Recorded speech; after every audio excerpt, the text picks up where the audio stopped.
Class 12th के आपको important topics बता रहा हूँ जो शॉर्ट हैं। इनमें से बहुत कुछ आएगा। सबसे पहले एलपीपी के 3 केसेस बताता जाता हूँ।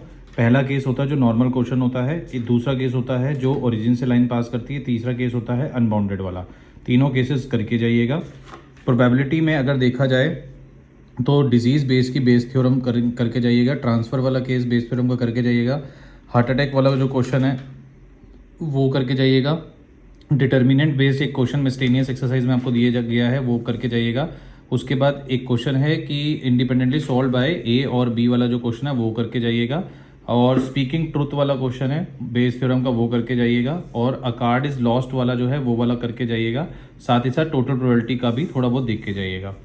3D की बात करें तो 3D में ये सारे 5 मार्कर्स, यहाँ से ये और ये सारे 5 मार्कर्स, उसमें से कुछ भी आ सकता है। शॉर्टेस्ट डिस्टेंस आ सकता है जिसके साथ में पॉइंट ऑफ इंटरसेक्शन भी निकालने को कहा होगा। एक क्वेश्चन आ सकता है जिसमें फुट ऑफ परपेंडिकुलर बोला जाएगा, ठीक है, लेंथ ऑफ द परपेंडिकुलर भी बोला जाएगा और पॉइंट की इमेज निकालने को भी बोली जाएगी। इसमें से कुछ भी आ सकता है। और अगर एक लाइन 2 लाइंस के परपेंडिकुलर होती है जिसमें हमारा फॉर्मूला लगता है r vector equal to a vector plus lambda times of b1 cross b2, वो वाला जरूर करके जाइएगा।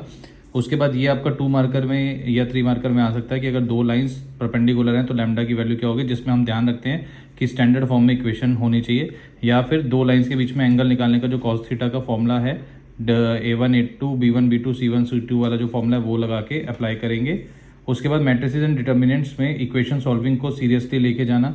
4 केस है टोटल इसके, ठीक है, सारे मैंने करा रखे हैं, चारों के चारों केस करके जाना।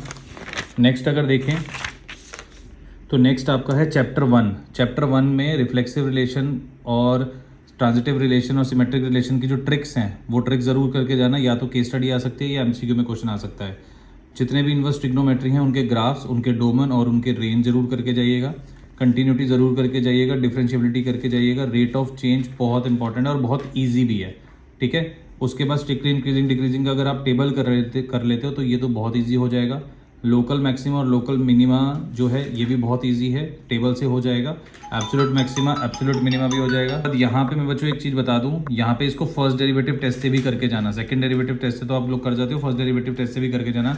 डिफरेंशियल इक्वेशन में ये 2 टॉपिक बहुत इंपॉर्टेंट है, होमोजीनियस वाला और लीनियर वाला। इनमें से एक लॉन्ग क्वेश्चन आ सकता है।